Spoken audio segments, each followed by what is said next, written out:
This time of year, the temperatures are going down and we all need to heat our homes. So today, we're talking with Brian Wheeler from Consumers Energy on ways in which we could be more efficient and lower our bills, and plus, how we can help those in our community who might have a need in this area.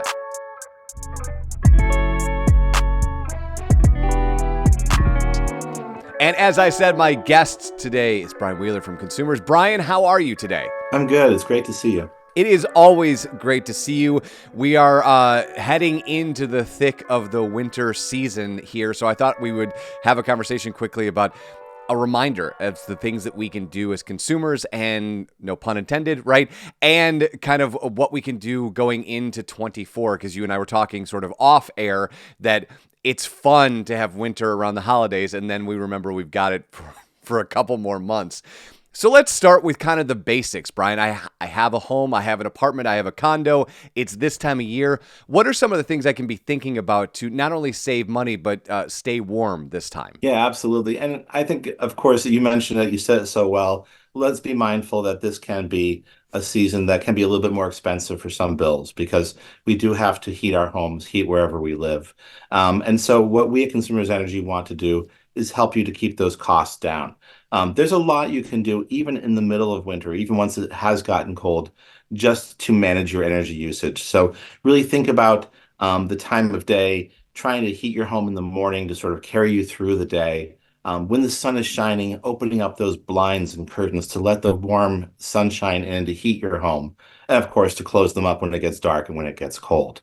If you go online to consumersenergystore.com, that's our Consumers Energy online marketplace. That's where you can get rebates and discounts on products that are energy saving, that can help you to keep the lights on, to keep the heat flowing through your home, but also to keep your costs low. Now, I know this will be a controversial question, but I've got to ask it.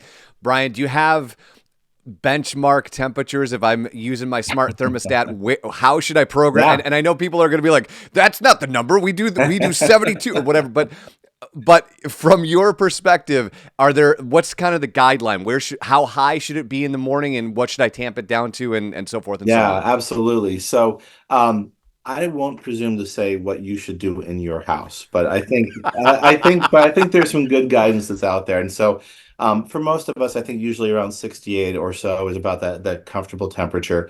You really have to focus on your safety and your comfort, knowing every home's a little bit different. Maybe that number may be different from house to house. But a good rule of thumb is this.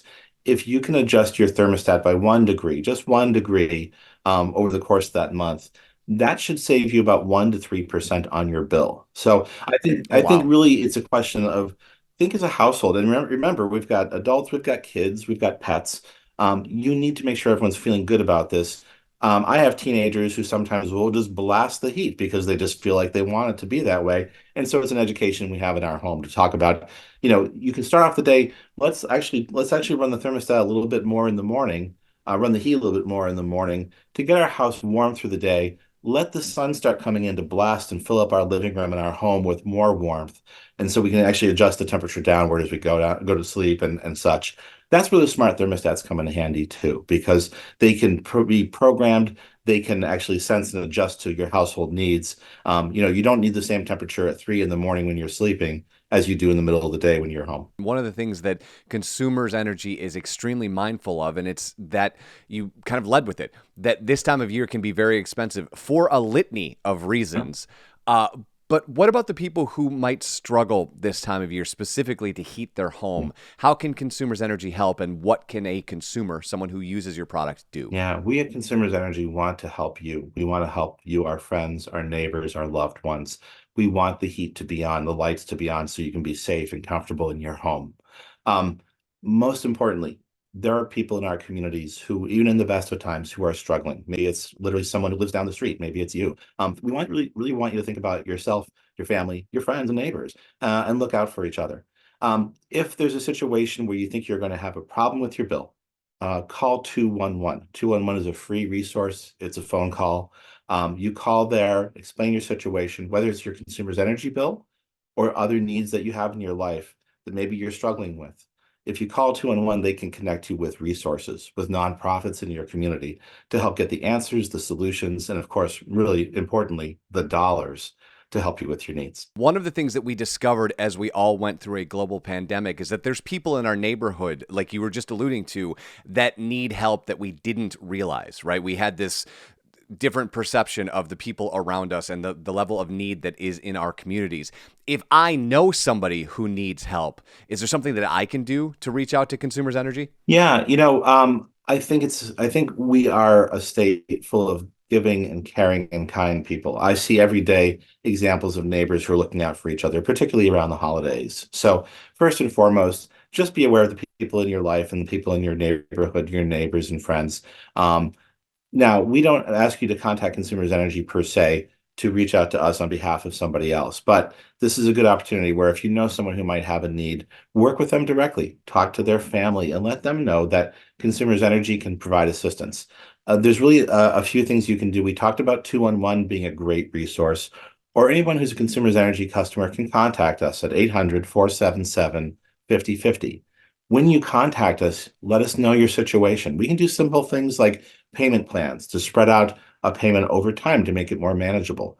Or we ourselves have programs that protect you from shut off, that help get you more assistance directly. We can do a lot of Consumers Energy, and Michigan can do a lot. Just being aware and being mindful and making that outreach can make a big difference. Now, Brian, you and I are meeting towards the end of the year, so I would be remiss if I didn't, we've worked together for a number of years. What does 2024 mean for Consumers Energy? What are you and the team excited about heading into the new year? Oh, What can we expect as the people of Michigan that use your product? that is such a great question. And every year that answer is a little bit different. I would say, thankfully, today the weather is wonderful in our state. And that means no power outages, which is always the goal. But we're doing a lot more with reliability to make our electric system stronger and better able to withstand the elements so that we can keep the power on to people who need it, of course, for their homes, for their businesses. We have a reliability roadmap, we call it, which really outlines the plans and the work we're going to do. 2024 is going to be a big year for that. We're going to continue on our clean energy journey.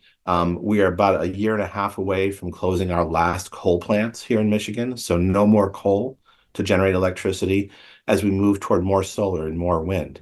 And lastly, some things don't change. We're a Michigan company. We're 137 years old. And as we've talked about in this conversation, we have friends, neighbors, and loved ones. We live here in this state as well. And so really looking out for our communities and the people we serve is always job number one. Brian Wheeler, always a pleasure, my friend. Have a wonderful holiday season. We'll catch up in 2024. Thanks so much.